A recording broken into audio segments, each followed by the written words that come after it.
Second सत्र में पुनः आप सभी का स्वागत है।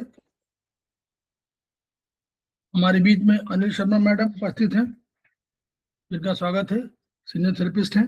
हमारे बीच में गरिमा बिष्ट जी उपस्थित हैं, समवाय फाउंडेशन के प्रमोटर हैं, हमारी फैकल्टी भी हैं, उनका स्वागत है। हमारे बीच में रीता गांधी जी उपस्थित हैं, सीनियर थेरेपिस्ट है, उनका स्वागत है। हमारे बीच में रुक्मणी शर्मा जी उपस्थित हैं, हमारी समवाय फाउंडेशन की फैकल्टी है, उनका स्वागत है। हमारे बीच में संजय गवंडे जी उपस्थित हैं, समवाय फाउंडेशन से जुड़े हुए हैं, उनका सेमेस्टर 3 के स्टूडेंट हैं, उनका स्वागत है। हमारे बीच में सुधा पाठक जी उपस्थित हैं, समवाय फाउंडेशन के प्रमोटर हैं, हमारी फैकल्टी हैं और आज के सत्र की फैकल्टी हैं, उनका स्वागत है। हम लोग अभी चर्चा कर रहे थे ट्राइओरिजिन थ्योरी ऑफ प्रोफेसर पार्क जेबू। हम लोग बात करेंगे प्रैक्टिकल चाइनीज मेरिडियन।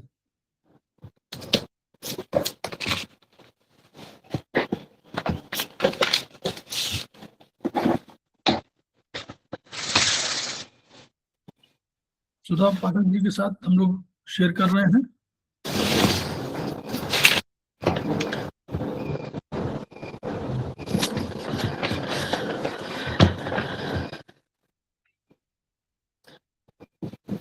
सर्वप्रथम क्लास में अरविंद सर का अभिनंदन करते हुए अपने सभी साथियों का मैं स्वागत करती हूँ। तो साथियों, अभी हम इससे पहले हम आयुर्वेदिक एक्यूप्रेशर की क्लास सर से ले रहे थे और अभी हम अब चाइनीज एक्यूप्रेशर में प्रैक्टिकल क्लास पर चर्चा करेंगे। तो हम सभी जानते हैं कि जितना हमारे लिए थ्योरी जरूरी है उतना ही प्रैक्टिकल भी हमारे लिए जरूरी है। अगर हमें सिर्फ थ्योरी ही पता होगा और प्रैक्टिकल का सटीक जानकारी नहीं होगी तो हमारा थेरेपी, हम जो ट्रीटमेंट देंगे वो सही नहीं होगा। और अगर प्रैक्टिकल हो और थ्योरी ना पता हो तो उस बीमारी के लक्षण, उसके कारण उस तक हम नहीं पहुंच सकते हैं। तो इसलिए ये दोनों ही चीज जरूरी है। तो इससे पहले भी हमने प्रैक्टिकल क्लास के सीरीज में, इससे पहले भी हमने प्रैक्टिकल हमारे जो मेरिडियन है, 14 मेरिडियन है, उनमें से बहुत सारे मेरिडियन पर हमने चर्चा की है। खासकर यिन मेरिडियन हमारा कंप्लीट हो चुका है। आज से हम यांग मेरिडियन की शुरुआत करते हैं।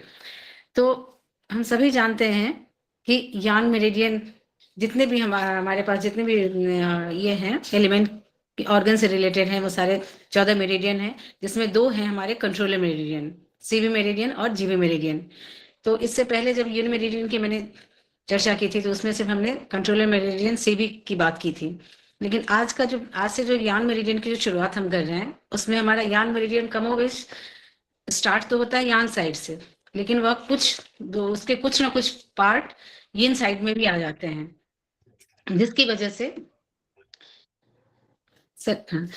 वजह से हमें अपने दोनों ही जो लैंडमार्क हैं, यिन में सीवी एंड जीवी, दोनों के बारे में थोड़ा सा मैं एक बार फिर से रिमाइंडर दिलाने के बाद फिर आगे क्लास को अपने प्रैक्टिकल क्लास के पॉइंट वाइज डिस्क्रिप्शन और ओरिजिनल में इसके डिस्क्रिप्शन को देखते हैं। तो हम सभी जानते हैं कि लैंडमार्क हमारे लाइफ में क्यों जरूरी होता है। किसी भी जाने या अनजाने जगह पर जब जाते हैं और अगर हमें सही जानकारी हो किसी भी जगह पर और वहाँ के फेमस किसी लैंडमार्क की अगर पता हो तो बड़े आसानी से, बड़ी इजी वे में वहाँ तक हम पहुँच जाते हैं।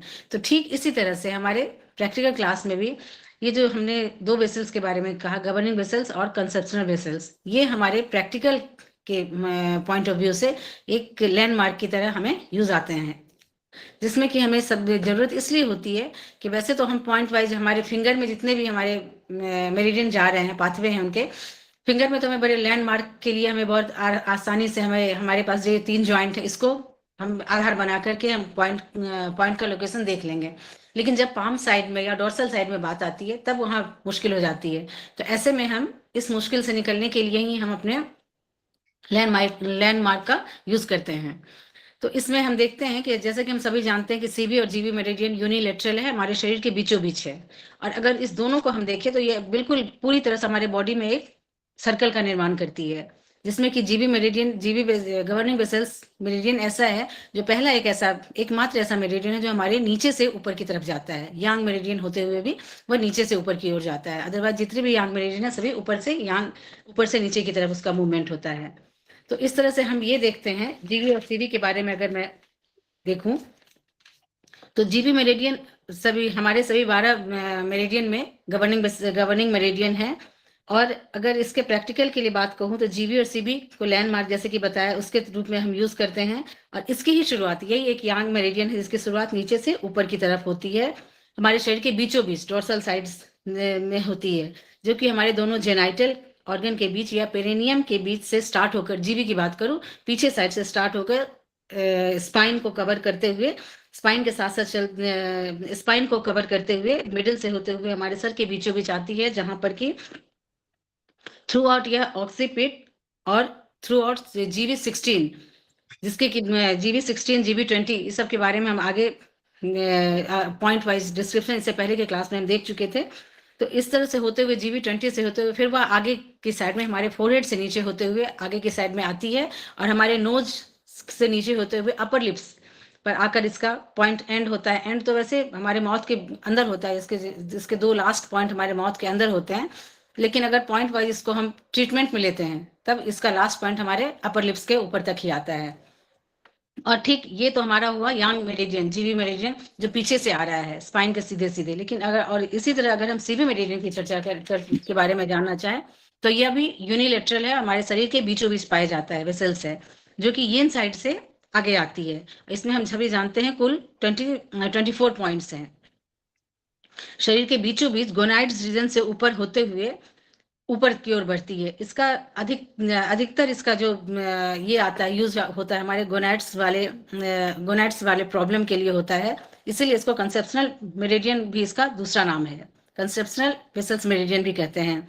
इसकी शुरुआत हम जानते हैं, शुरुआत किडनी से होती है, हमारे नीचे से वाले लोअर जेनेटल एरिया से होते हुए योनि तथा पेरिनियम गुदा के मध्य भाग से फ्लो करते हुए तथा जेनाइटल से ऊपर उठते हुए या नेवल रीजन तक पहुंचती है, जहां पर कि CV4 का अपना ये है ओरिजिनल CV4 का लोकेशन है।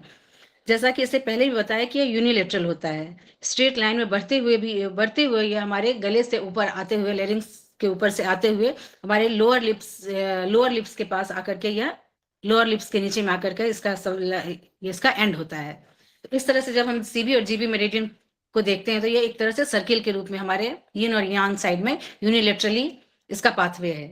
तो इसको हम इससे पहले हम देख चुके थे। अब इसी क्रम को आगे बढ़ाते हुए अब हम ये लैंडमार्क के बारे में अगर आप जान जाएंगे, और इसी तरह से हमारे फिंगर में भी, हमारे ब्यूल में भी जब इसका हम लोकेशन देखते हैं, प्लॉटिंग देखते हैं, तो इसी तरह से हमारे थंब में इसका ज्यादा से ज्यादा यूज होता है। थंब से होकर पीछे पीछे हमारे दोनों लेग के बीचों बीच होते हुए पीछे साइड में जीबी मेरिडियन और सीबी मेरिडियन हमारे आगे साइड में होता हुआ, इसलिए एक कंप्लीट करता है, सर्किल कंप्लीट करता है। और यह लास्ट में आकर थंब में जानते हैं हम हेड रीजन है, तो थंब में आकर इसका दोनों का एंड होता है। थंब के यिन भाग में दोनों ही मेरिडियन का एंड होता है। तो इसी बात को देखते हुए इसको हम आधार बनाते हुए अपने क्लास की में अगला जो हमारा यांग मेरिडियन में है लार्ज इंटेस्टाइन, इसके बारे में हम आज चर्चा करते हैं। तो आज हम चाइनीज के सीरीज में लार्ज इंटेस्टाइन के बारे में, लार्ज इंटेस्टाइन, ट्रिपल वार्मर और स्मॉल इंटेस्टाइन, इसके बारे में ओरिजिनल और ब्यूल में इसके पाथवे को देखेंगे। इससे पहले हम देखते हैं कि इंडेक्स फिंगर जो कि हमारे शरीर में हैंड को डिनोट करता है, हम सभी जानते हैं हमारे शरीर में हैंड को इंडेक्स फिंगर डिनोट करता है।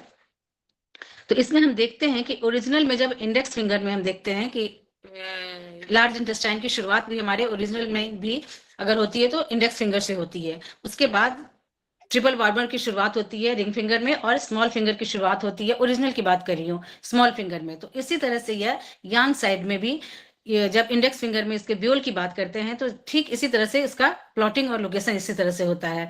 ब्यूल इंडेक्स फिंगर में ब्यूल की बात करूं तो इंडेक्स फिंगर में थंब साइड से लार्ज इंटेस्टाइन, मिडिल में triple warmer and index finger में ही स्मॉल फिंगर के साइड में स्मॉल इंटेस्टाइन का पाथवे है, ब्यूल में है। तो इस तरह से हम देखते हैं कि जब हम ब्यूल में देखें तो इंडेक्स फिंगर में थंब के साइड में पहला मेरिडियन लार्ज इंटेस्टाइन है, ट्रिपल वार्मर सेंटर में, और इंडेक्स फिंगर स्मॉल फिंगर के साइड में होता है। अब इसके बाद कुछ हम थोड़ी बातें हम लार्ज इंटेस्टाइन के बारे में जान लेते हैं, फिर हम इसके पाथवे को देखेंगे। तो हम सभी जानते हैं कि लार्ज इंटेस्टाइन मेटल एलिमेंट का यांग ऑर्गन है।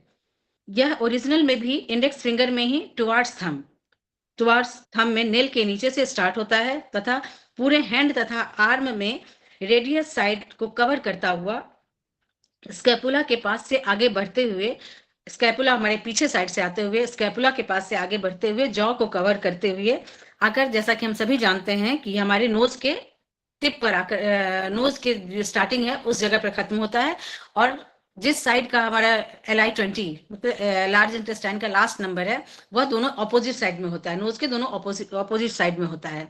जैसे कहने का मतलब ये, अगर हम इसको जैसे कि बायलैटरल है, अगर लेफ्ट साइड में LI20 के पोजीशन को देखें तो वो हमारे राइट नोज के स्टार्टिंग में होगा, और अगर लेफ्ट साइड के LI20 का पोजीशन देखें तो वो हमारे राइट साइड में होगा, नोज के स्टार्टिंग में होगा। तो इस तरह से हमने देखा कि LI का जो ओरिजिनल में है, इस तरह से इसके पाथवे को देखा। इसमें टोटल नंबर ऑफ पॉइंट्स होते हैं 20। ऑर्गन क्लॉक के अकॉर्डिंग कॉस्मोस से एनर्जी पाने का जो इसका टाइम है सुबह 5 से 7 बजे का होता है तथा इसका टोनिफिकेशन कलर है ब्राउन, और यह स्टमक का सन और यूवी की मदर होती है। इसका ऑर्गन सोर्स पॉइंट है LI4, ऑर्गन सोर्स पॉइंट या डार्कनेस पॉइंट LI4 है। अलार्म या फ्रंट शू पॉइंट ST25, बैक शू पॉइंट UV25, लियो कनेक्टिंग पॉइंट या हॉटनेस पॉइंट है इसका LI6, एक्यूमुलेटिंग पॉइंट या जी क्लेफ्ट पॉइंट है इसका LI7। इसके बाद है हॉररी पॉइंट या इसका अपना पॉइंट, हॉररी पॉइंट या अपना पॉइंट है इसका LI1। वुड या सू स्ट्रीम पॉइंट, यहाँ पर जो इससे पहले हमने यिंग में देखा था इससे थोड़ा सा अंतर आ जाता है कि वुड को यांग ऑर्गन में, अगर यांग एलिमेंट के संदर्भ में अगर हम देखते हैं तो वुड पॉइंट या सू स्ट्रीम पॉइंट, जबकि हमारे यिंग में देखें तो वुड को हम बोलते थे जिंगवेल पॉइंट। लेकिन चूंकि यांग ऑर्गन की चर्चा हो रही है तो वुड या सू स्ट्रीम पॉइंट LI3, फायर या जिंग रिवर पॉइंट है इसका LI5, अर्थ या हीसी पॉइंट है इसका LI11 या कप पॉइंट भी इसको कह सकते हैं। मेटल या जिंगवेल पॉइंट है इसका LI1, जिसको कि हम वात पॉइंट भी कह सकते हैं। इसके बाद है वाटर या यंग स्प्रिंग पॉइंट LI2 या पिथ पॉइंट कह सकते हैं। सेडेशन या सन पॉइंट होता है इसका LI2, टोनिफिकेशन या मदर पॉइंट है इसका LI11। इस तरह से हमने लार्ज इंटेस्टाइन के बारे में कुछ बातें एक साथ जान ली हैं। अब इसको हम ब्यूल में और ओरिजिनल में और ब्यूल में इसके लोकेशन को देखते हैं। तो ओरिजिनल में देखने के लिए हम सबसे पहले अपने ट्रेटाइज 1 में पेज नंबर 125 इस पेज में इसका देखते हैं। जैसा कि मैंने शुरू में कहा कि यह यांग मेरिडियन है, तो इसकी शुरुआत हमारे यांग साइड में डोर्सल हैंड में डोर्सल साइड में होगी, और इंडेक्स फिंगर में इसका जो पहला पॉइंट है वो इंडेक्स फिंगर के नेल के एंड में, नेल जहां हमारे स्किन से सटता है वहां पर है, टुवार्ड्स थंब। LI11, वहां से आगे बढ़ते हुए LI2, LI3, LI4, LI5 तक यह हमारे हैंड एरिया में है, और LI5 का जो हमारा लोकेशन है ओरिजिनल में वह रिस्ट जॉइंट पर है। इसके आगे फिर हम जब देखते हैं LI11, अगर इसको हम देखें LI11 जब हम अपने हैंड को मोड़ते हैं तो जहाँ क्रीज बनता है वह क्रीज हमारा, जहाँ क्रीज बनता है वह पोर्शन होता है LI11 का। इसके बीच में हम देख रहे हैं LI6, LI7, LI8, LI9, LI10, इन सबों में बहुत कम का अंतर है LI7 से LI10 तक। ये आगे बढ़ते हुए जब LI11 जैसा कि बताया क्रीज पर है, उसके आगे LI12, LI13, LI14 और LI15 ये हमारे शोल्डर जॉइंट पर आ जाता है।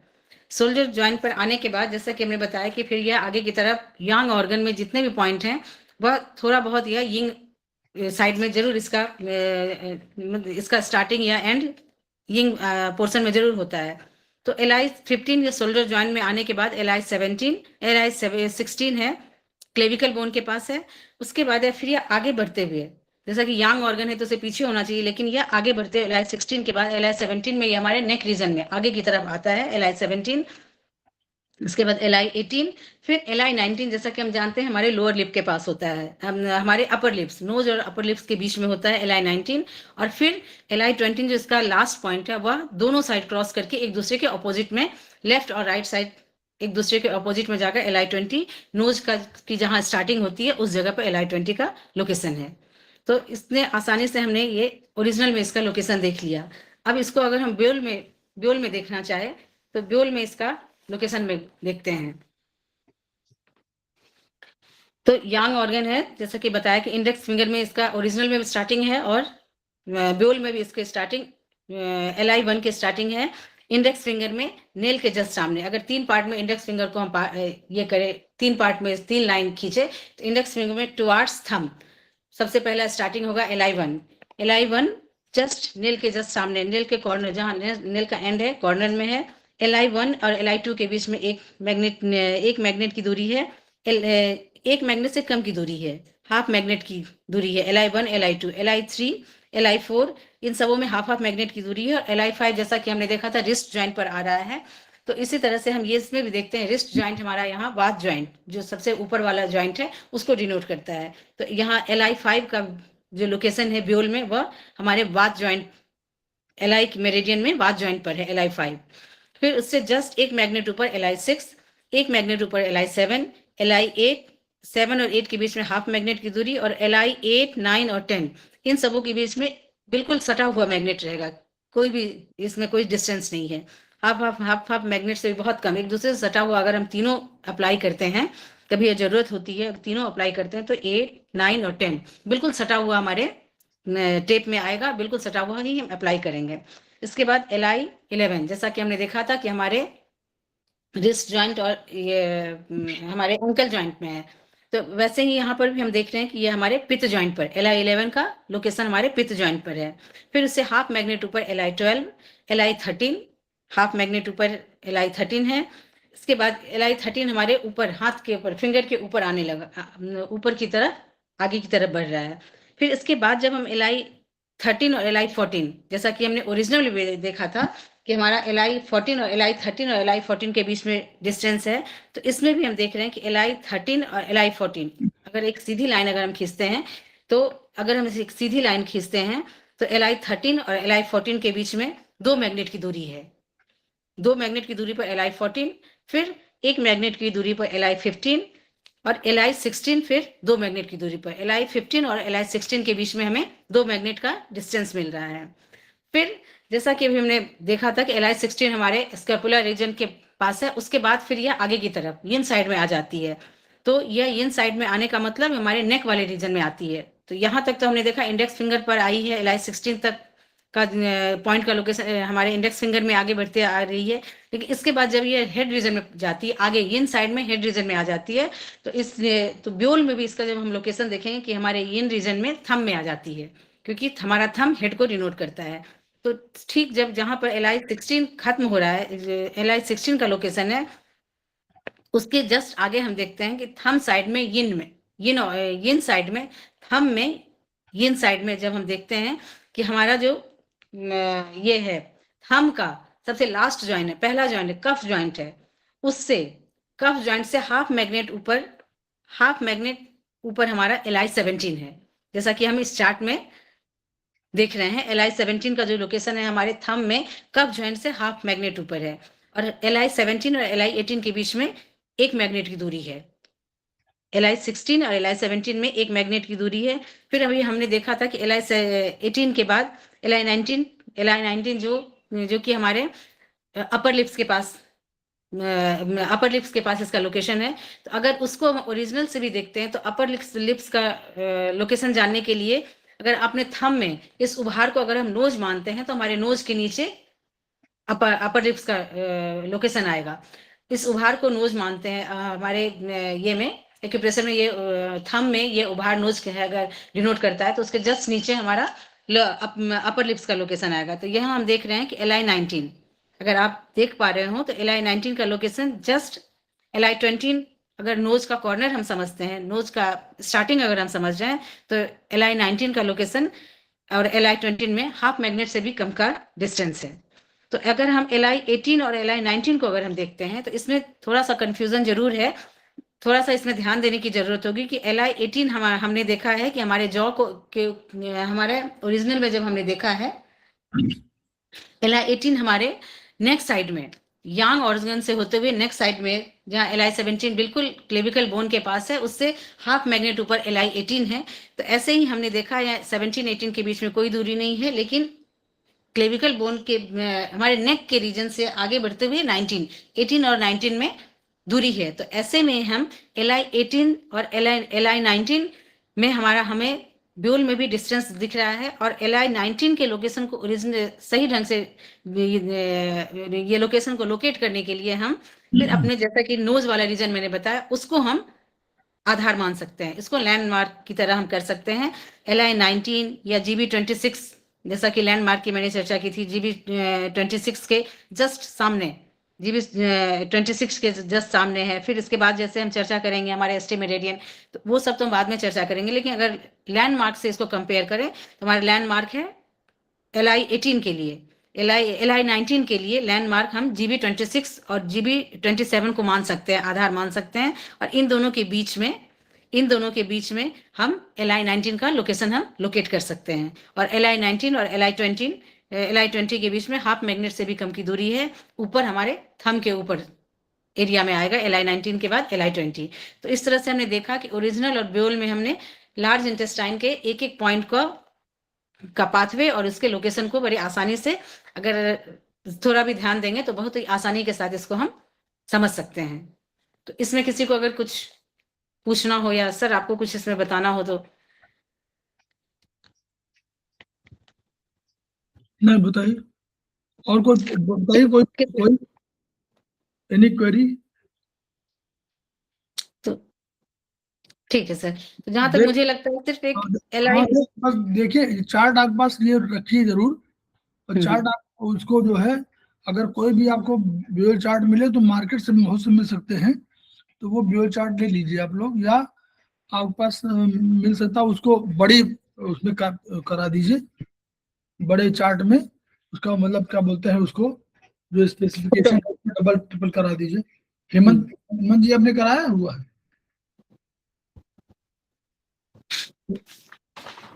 हेमंत जी ने कराया था शायद, तो उसको उसको देख, इसको थोड़ा अभ्यास करने की आवश्यकता है, कि जब आप देखेंगे ना तो हाथों में वैसे ही दिखाई पड़ेगा, वही बेसिक रूप से आपको ये देखना है, मेरिडियन का पाथवे, अपने मेरिडियन का, ओरिजिनल मेरिडियन के पाथवे, उसी से आप देखिए, ये देखिए, ये वाला अब हम दिखा नहीं पा रहे बाय द वे, हमारे पास वो नहीं है, उसका समझ नहीं पाते उसको।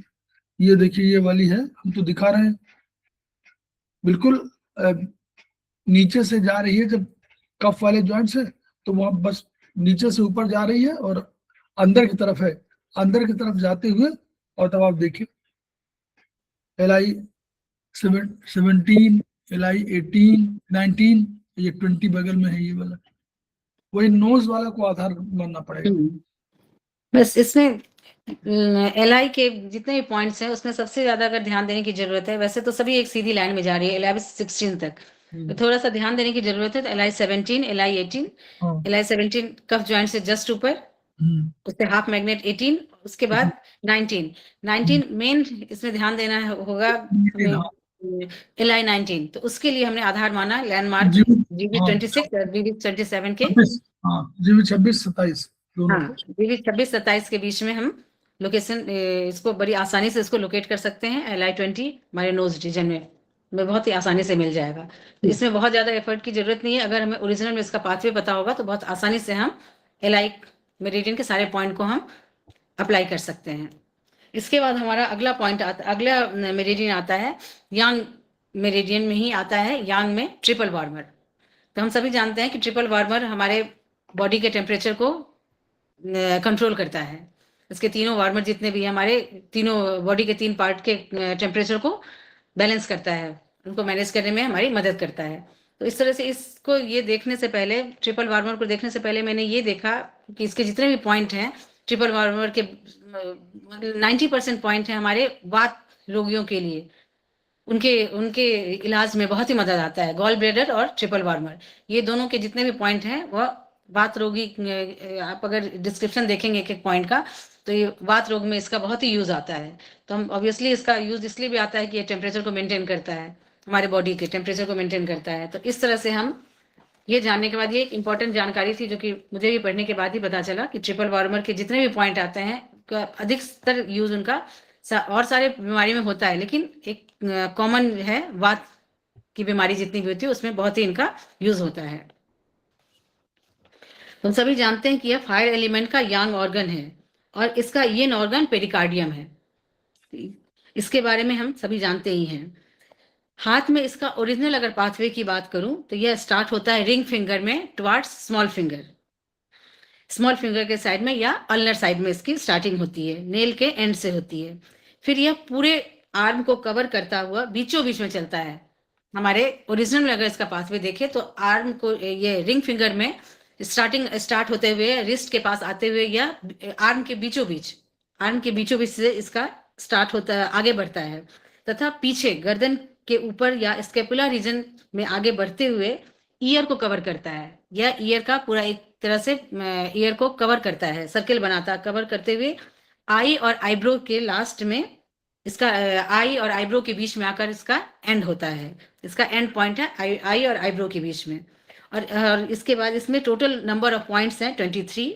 ऑर्गन क्लॉक के अकॉर्डिंग कॉस्मोस से एनर्जी पाने का इसका टाइम है रात में 9 से 11। टोनिफिकेशन कलर इसका ऑरेंज है तथा यह गॉल ब्लैडर का सन और स्टमक इसका सन होता है। यह गॉल ब्लैडर का सन है और स्टमक इसका सन होता है। इसका ऑर्गन सोर्स पॉइंट है या डार्कनेस पॉइंट या ऑर्गन सोर्स पॉइंट है ट्रिपल वार्मर 4 TW4। अलार्म या फ्रंट शू पॉइंट है CV5। एसोसिएटेड या बैक शू पॉइंट इसका है UB22। लियो कनेक्टिंग पॉइंट या हॉटनेस पॉइंट है TW5। एक्यूमुलेटिंग या जी क्लेफ्ट पॉइंट है TW7। हॉररी पॉइंट या इसका जो अपना पॉइंट है वह है TW2। मेटल या वात पॉइंट या जिंगवेल पॉइंट TW1 है। वाटर या पित्त पॉइंट या यंग स्प्रिंग पॉइंट है TW2। वुड या सू स्ट्रीम पॉइंट है इसका TW3। फायर या जिंग रिवर पॉइंट है TW6। अर्थ या कफ पॉइंट है या हीसी पॉइंट इसको कहते हैं वह है TW10। टोनिफिकेशन या मदर पॉइंट है TW3। सेडेशन या सन पॉइंट है TW10। तो इस तरह से हमने ट्रिपल वार्मर के बारे में एक छोटा सा डिस्क्रिप्शन देखा और इसकी कुछ इंपॉर्टेंट बातें जानी। अब इसका हम ब्योल में और ओरिजिनल और उसके बाद ब्योल में इसका हम पाथवे को देखते हैं। इसके लिए हम ट्रेटाइज 1 के पेज नंबर 140 इसमें हम इसका ओरिजिनल पाथवे देखते हैं। जैसा कि अभी मैंने बताया कि इसका ओरिजिनल रिंग फिंगर में टुवर्ड्स स्मॉल फिंगर या अल्लर साइड से होता है, नेल के एंड से होता है, नेल के एंड से जहाँ स्किन से सकता है नेल वहां से TW1 का लोकेशन है। उसके बाद फिर यह पूरे फिंगर को कवर करते हुए आगे बढ़ता है। जब हमारे डोर्सल ये में आता है, मेटाकार्पल वाले रीजन में आता है, वहां TW2 से आगे हाफ मैग्नेट ऊपर TW3। TW4 का लोकेशन हमारे रिस्ट जॉइंट पर बीचों बीच है। एक साइड जैसा कि बताया LI, दूसरे साइड SI और ट्रिपल वार्मर 4 का लोकेशन रिस्ट जॉइंट पर बीचों बीच में है।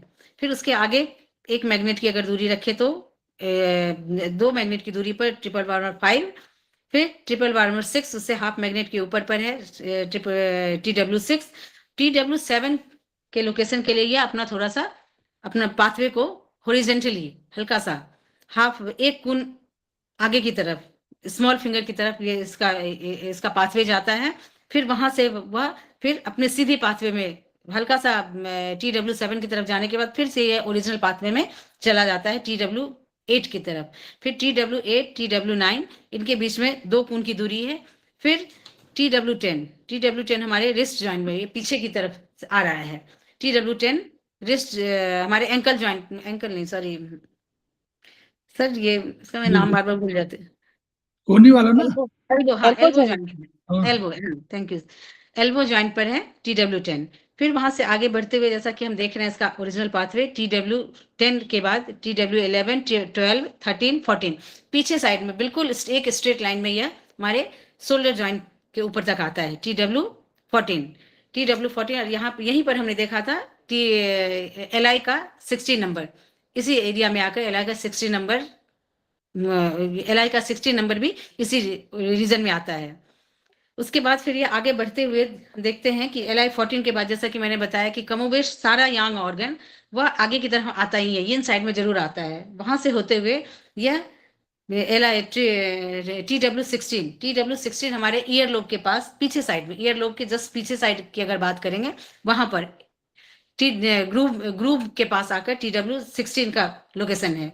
वहां से फिर TW17 को अगर हम देखें तो जहां पर हम अपना ईयरिंग पहनते हैं वह TW17।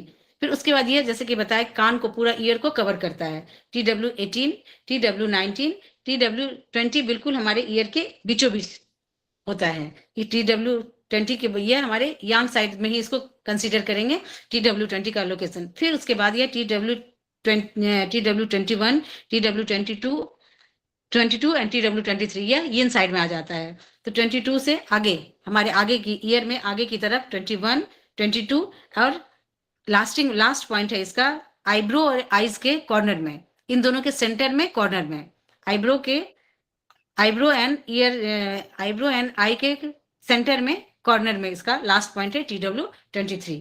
तो इस तरह से हमने देखा कि बिल्कुल सीधी स्टार्टिंग में बिल्कुल सीधी लाइन में आ रही है, जब तक यांग रीजन में आ रही है बिल्कुल सीधी लाइन में शोल्डर जॉइंट तक होते हुए फिर यह हमारे नेक में इंटर करती है। उसके बाद फिर यह आगे की तरफ TW20 तक यह हमारे यांग ऑर्गन में ही ईयर को कवर करते हुए आती है। उसके बाद यह यिन रीजन में इंटर करती है TW21, 22 और 23। तो ये इसको भी जानना बहुत दिक्कत नहीं है, बहुत अगर थोड़ा सा ध्यान देंगे हम तो बहुत आसानी से इसके लोकेशन को भी हम समझ लेंगे। अब एक बार इसको हम ब्यूल में भी देख लेते हैं। तो जैसा कि सभी जानते हैं यांग ऑर्गन है, तो ये हमारे नेल वाले रीजन में, यांग साइड वाले रीजन में इसका ब्यूल में भी इसका लोकेशन होगा। तो हम अपने ब्यूल चार्ट में भी देख रहे हैं कि बिल्कुल बीचों बीच हमारे इंडेक्स फिंगर के बिल्कुल बीचों बीच TW की मेरिडियन जा रही है, उसी मेरिडियन में सारे पॉइंट इसके लोकेटेड हैं। TW1, LI1 और SI1 अगर हम इंडेक्स फिंगर में देखते हैं SI1 और LI1 से हल्का सा स्लाइटली नीचे TW1 का लोकेशन है। ये तीनों बिल्कुल एक लाइन में नहीं है, हल्का सा स्लाइटली नीचे TW1। उसके बाद हाफ मैग्नेट की दूरी पर TW2, TW3 हाफ मैग्नेट की दूरी पर, और जैसा कि हमने देखा था कि TW4 हमारे रिस्ट जॉइंट पर आ रहा है, तो इसमें भी TW4 का लोकेशन वाद जॉइंट पर है। TW5, TW6, TW4 और 5 के बीच में एक मैग्नेट की दूरी है। TW5 और 6 के बीच में अगर हम देखें तो बिल्कुल कोई भी दूरी नहीं है। अगर हमें लगाना पड़े तो दो मैग्नेट को हम बिल्कुल सटाकर लगा सकते हैं, हमें लगाना पड़ेगा। फिर जैसा कि अभी हमने देखा था ओरिजिनल में भी यह TW6 के बाद हल्का सा अपना पाथवे को अपने पाथवे को हॉरिजॉन्टली ही लेकिन थोड़ा सा चेंज करता है। तो इसमें भी हम देख रहे हैं कि ये टुवार्ड्स SI मेरिडियन की तरफ TW7 का लोकेशन आ रहा है। 6 और 7 के लोकेशन में हॉरिजॉन्टली डिस्टेंस है एक हाफ मैग्नेट की। TW6 और TW7 इसमें हॉरिजॉन्टली सिर्फ हाफ मैग्नेट का डिस्टेंस है। फिर TW7 जो कि towards small intestine SI meridian की तरफ आ रहा है, वहां से फिर यह अपने पाथवे को अपने ओरिजिनल पाथवे में, जो ट्रिपल वार्मर का ओरिजिनल पाथवे है, उसी पाथवे में फिर से ले जाता है। तो वहां से फिर यह TW7 और TW8 के बीच में अगर हम देखें तो हमें हाफ मैग्नेट का डिस्टेंस मिलेगा। हाफ मैग्नेट का डिस्टेंस TW7 और 8 के बीच में है। फिर स्ट्रेट लाइन में TW8 और 9 के बीच में कोई भी डिस्टेंस नहीं है। इसको दोनों को अगर लगाना पड़े तो बिल्कुल सटाकर हमें अप्लाई करना होगा। फिर 9 और 10 के बीच में हमें दो मैग्नेट का डिस्टेंस मिल रहा है। और इसके अलावा भी हम हम देख रहे हैं कि कफ ज्वाइंट पर हमारा TW10 का लोकेशन आ रहा है। TW10 हमारे बिल्कुल कफ ज्वाइंट पर आ रहा है, पित्त ज्वाइंट पर आ रहा है, हमारे पित्त ज्वाइंट पर थोड़ा सा जस्ट ऊपर पित्त ज्वाइंट से नीचे की तरफ, अगर उंगली को ऐसे रखे तो नीचे की तरफ पित्त ज्वाइंट पर TW10 का लोकेशन आ रहा है। फिर TW10 और 11 के बीच में हाफ मैग्नेट की दूरी है, 11 और 12 के बीच में हाफ मैग्नेट की दूरी। फिर बिल्कुल स्ट्रेट लाइन में आगे बढ़ते हुए TW12 और 13 के बीच में हम दो मैग्नेट का डिस्टेंस देख रहे हैं। TW12 और TW13 के बीच में दो मैग्नेट का डिस्टेंस, TW13 और TW14 के बीच में फिर दो मैग्नेट का डिस्टेंस है। यहाँ तक ये बिल्कुल ही सीधी लाइन में आ रही है। जैसा कि अभी तक हम देख रहे हैं कि बिल्कुल ही सीधी लाइन में TW1 से लेकर TW14 तक बिल्कुल एक सीधी लाइन में आ रही है, इसमें बस थोड़ा सा इसमें ये है, अपने पाथ को चेंज किया है TW7 के पास। अदरवाइज यह TW8 से लेकर TW14 तक कंप्लीट स्ट्रेट लाइन में आ रही है। वहां से जैसा कि हमने अभी देखा था, ओरिजिनल में भी हमने देखा था कि TW14 से लेकर TW14 से TW15 तक इसका पाथवे में इसका अंतर आ रहा है।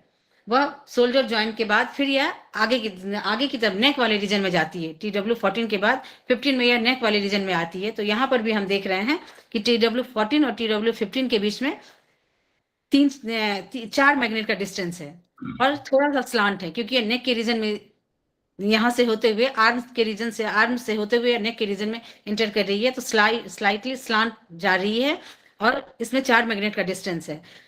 ये जानने के बाद एक बार फिर से इसमें यहाँ पर हम अपने पाथवे का लैंडमार्क का यूज कर सकते हैं, जिसके लिए हम SI 15 को इसको आसानी से डिनोट करने के लिए, लोकेट करने के लिए 15 का सहारा ले सकते हैं।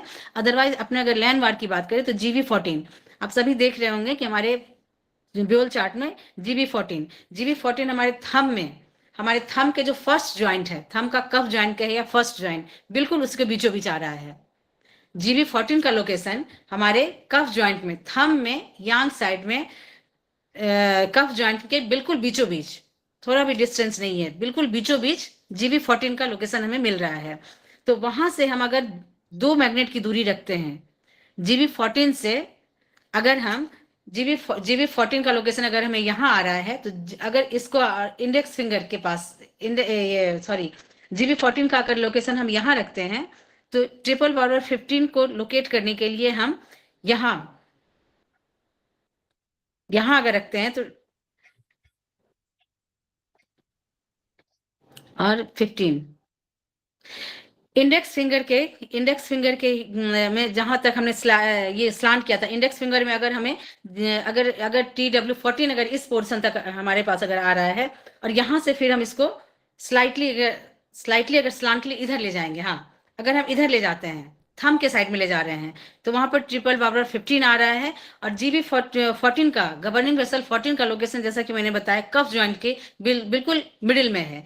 तो यहाँ से इंडेक्स फिंगर की तरफ अगर स्लांट लाइन अगर खींचते हैं, तो कफ ज्वाइंट से, थंब के कफ ज्वाइंट के मिडिल से, जहां पर GB14 का गवर्निंग वेसल 14 का लोकेशन है, वहां से अगर 2 मैग्नेट की दूरी हम रखते हैं इंडेक्स फिंगर के साइड में, तो वहां पर हमें बहुत ही आसानी से ट्रिपल पावर 15 का लोकेशन मिल जाता है। सर शायद मैं सही समझा पाई हूँ?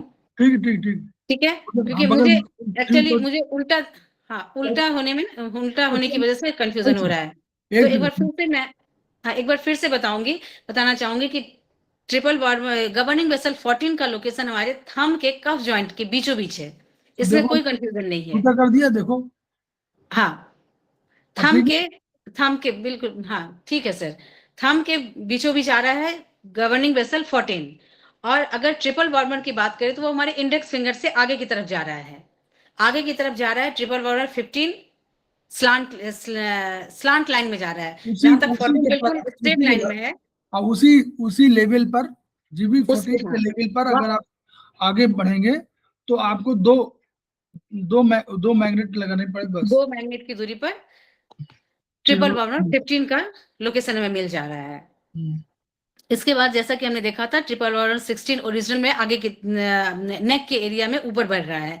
तो यहाँ भी हम देख रहे हैं ट्रिपल वार्मर 16 का लोकेशन, यहाँ हमें दो मैग्नेट स्लांट, अगर ट्रिपल वार्मर 15 से अगर थंब के साइड में चलें, थंब के ऊपर की साइड में अगर चलते हैं, 2 मैग्नेट की दूरी रख सकते हैं, या फिर इसको लोकेट करने के लिए हम अपने लैंडमार्क का यूज कर सकते हैं। तो लैंडमार्क के यूज के लिए हम देख रहे हैं कि हमारे थंब के वात पित्त ज्वाइंट के बिल्कुल बीचों बीच, वात पित्त ज्वाइंट के जस्ट नीचे में गवर्निंग वेसल 15 का पॉइंट नजर आ रहा है। और वहां से अगर हम ट्रिपल वार्मर का थंब साइड में, इंडेक्स फिंगर के साइड में बीचों बीच हमें गवर्निंग वेसल 15 मिल रहा है, और अगर हम इंडेक्स फिंगर के साइड में अगर एक सीधी ये लाइन खींचते हैं, ट्रिपल वार्मर 15 से अगर सीधी स्लांट लाइन खींचते हैं, तो GB गवर्निंग वेसल 15 और ट्रिपल वार्मर 16 के बीच में हमें बिल्कुल एक मैग्नेट की दूरी मिल रही है। तो इसको सहारा बना करके क्योंकि या अगर उसके पैरेलल उसके जीबी गवर्निंग वेसल के पैरेलल एक बगल में आपको सोचना पड़ेगा, यूबी मेरिडियन है और यूबी के बाद इसके जस्ट बगल में है, यूबी से आधा भी मैग्नेट नहीं पड़ेगा और ये है। तो जब इसके यूवी मेरिडियन की इसलिए नहीं कर रही ना सर, अगले नेक्स्ट क्लास में जब इसका नहीं, ये होगा ना, ये नहीं कह रहे, हम कह रहे हैं कि आपको जब आधार लेना पड़ेगा आधार लेना, हाँ, यूवी मेरिडियन को एक आधार मानिए कि उसके बगल में यूवी मेरिडियन है और यूवी यूवी के मेरिडियन, बगल में ट्रिपल वार्मर को लेना पड़ेगा, बस ये बिल्कुल। समझ लीजिए। तो वो आधा, मुझे तो आधा यहाँ केवल वो है मैग्नेट, आधा, हाँ, वो बिल्कुल बिल्कुल सटा आधा हुआ से भी कम, कम है जी। हाँ। तो इस तरह से हम ट्रिपल वार्मर 16 को लोकेट कर रहे हैं। फिर 16 के बाद उसी लाइन को सीधे बढ़ाते हुए 16 और 17 के बीच में 2 मैग्नेट की दूरी है। 17 और 18 के बीच में हाफ मैग्नेट की दूरी, 18 और 19 के बीच में हाफ मैग्नेट की दूरी, 19 और 20 के बीच में हाफ मैग्नेट की दूरी है।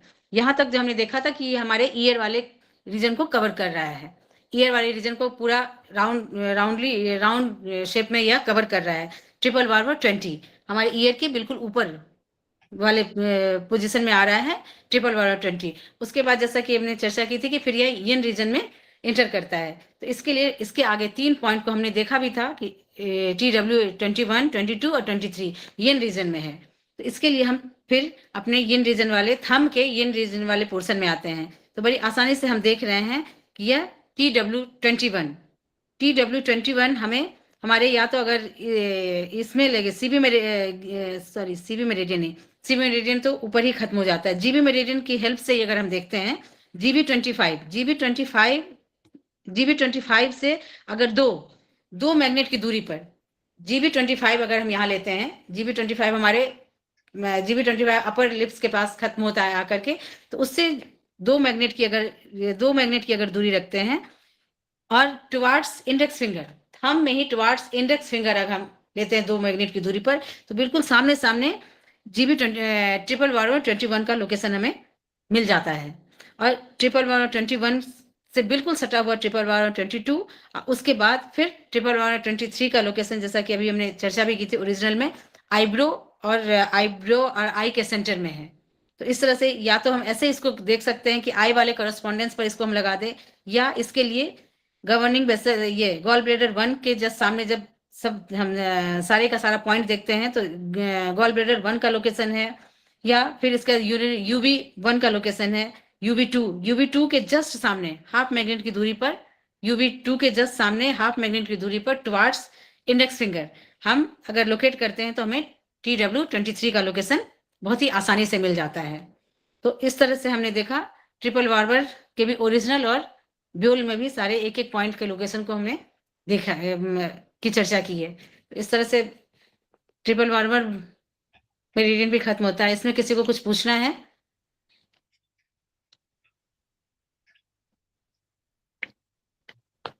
इसको सुनिएगा पहले, जब ये वाला पूरा सुनिएगा और उसका नोट्स बना लीजिए, और नोट्स बना लीजिए तब आपको दोबारा जब नोट्स बनाने के बाद दोबारा पढ़ेंगे और लोकेशन देखते चलिए इसको इसमें, तो आपको बहुत क्लैरिटी हो जाएगी।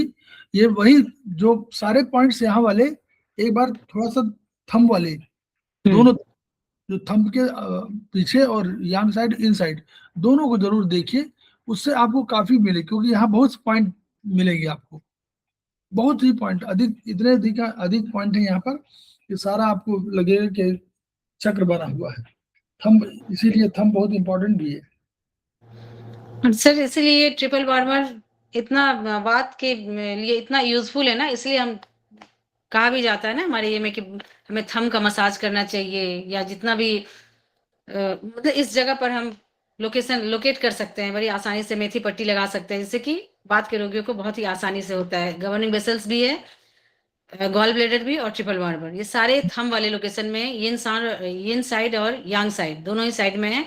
तो वहां पर अगर मेथी पट्टी भी हम यूज करते हैं तो बड़े आसानी, बहुत ही हमें रिलीफ मिलता है, बात के रोगियों के ट्रीटमेंट में बहुत ही आसानी होती है। तो सर आज आगे करना है? नहीं बढ़िया बढ़िया, नहीं रहने देते? नहीं तो ठीक है सर। थैंक यू सुधा, बहुत अच्छी क्लास थी, thank you so much. Thank you, thank you.